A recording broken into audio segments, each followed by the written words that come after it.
Trump has won the presidential race. I'm not big into politics. I don't understand one bit of it, to be honest with you guys. I haven't done any research on anything when it comes to what political party is the best. What I have noticed is a lot of people on social media were in favor of Kamala Harris.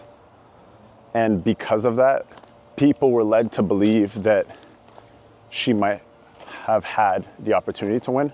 I haven't necessarily seen very much information in favor of Trump on social media, and I think what it kind of tells me is for everything that I've seen in favor of Kamala Harris and for her to not have won, social media is based on propaganda. A lot of this stuff is fake. Everybody posting on social media in favor for something is basically just playing to what's trendy. Because if you really look at it, everything I've seen on my social media page was in favor of her, but yet she came down with the less votes.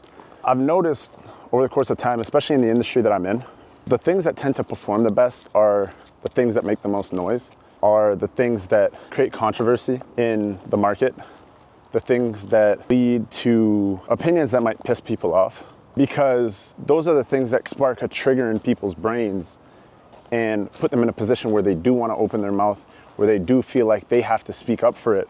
However, at the end of the day, just because there's certain headlines that might be triggering, don't mean those headlines are even true.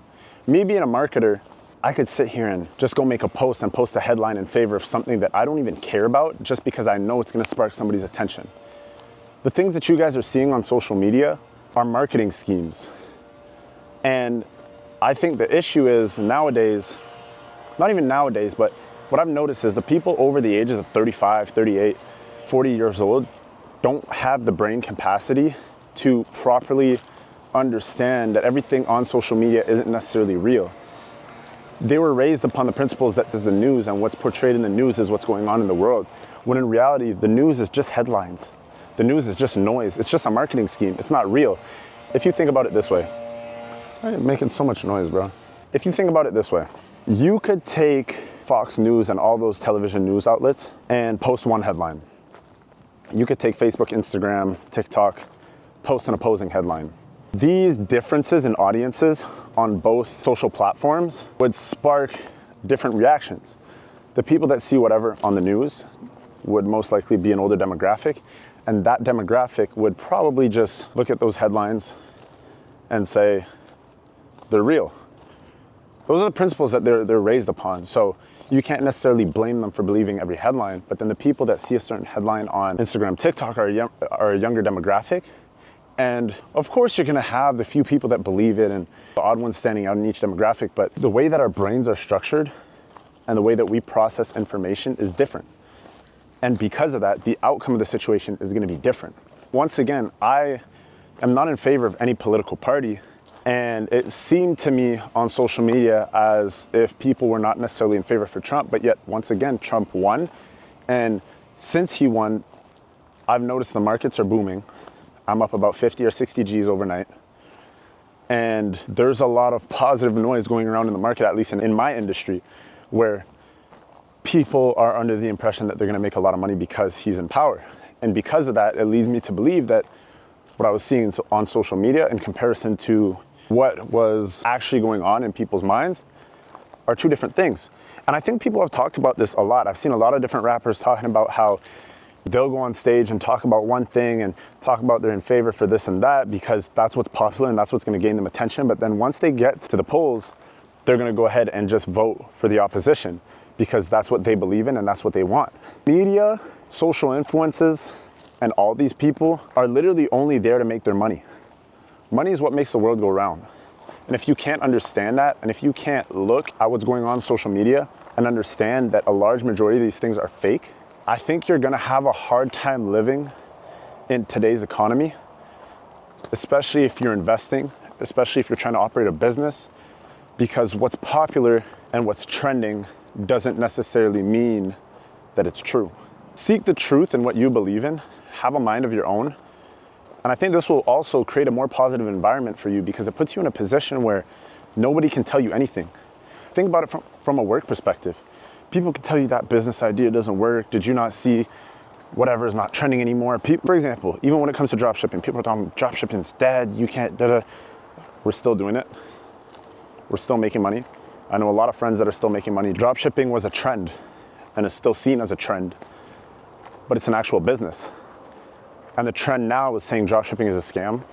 Drop shipping is not real. Drop shipping doesn't work. It was the same thing with Forex trading. I know Forex traders making money. It's a concept, it's a market.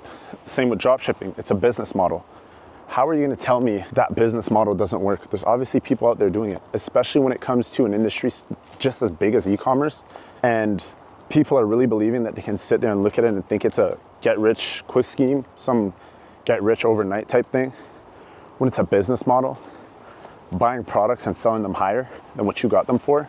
It's a very simple concept.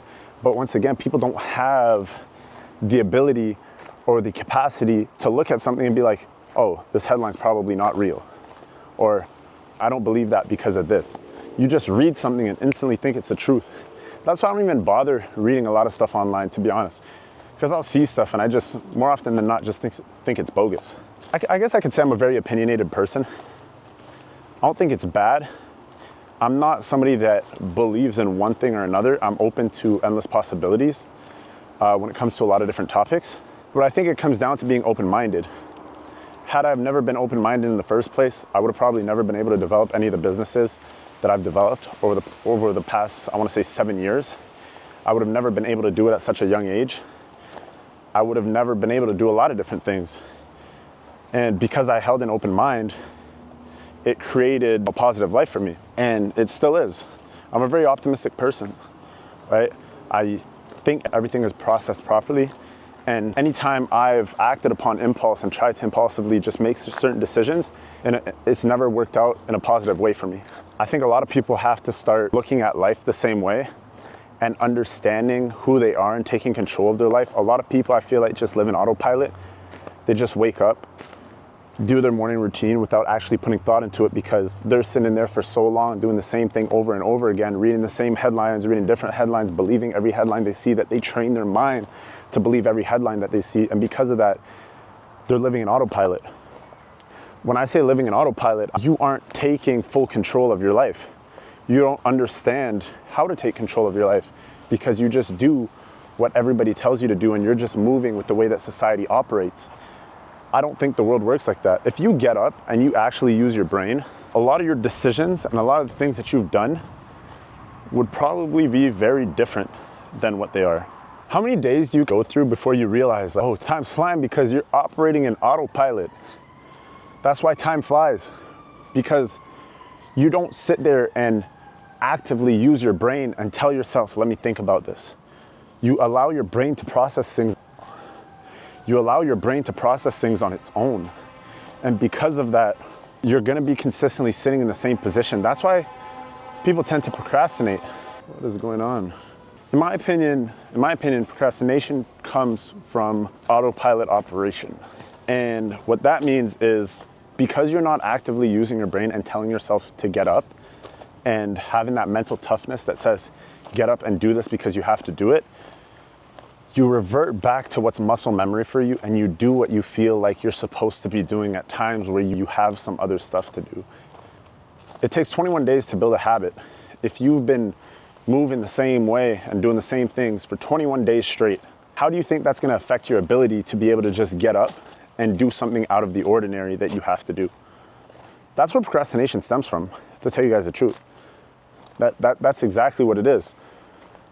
I said this in one of my previous videos in regards to just writing stuff down and getting out of that zone where you guys feel comfortable in and trying something different. I think I said put 4 things down as a piece of homework that you're gonna try to do consistently over the course of 30 days that are different from your usual schedule. And I think that's gonna push you to build that barrier in your mind and train your mind to be able to operate on its own and step out of what the matrix and what the world is telling you to do. So that's been a decent walk, but that'll bring us to the end of the video, guys. So please leave a like, comment, and subscribe, and I'll catch you guys in the next one. Peace.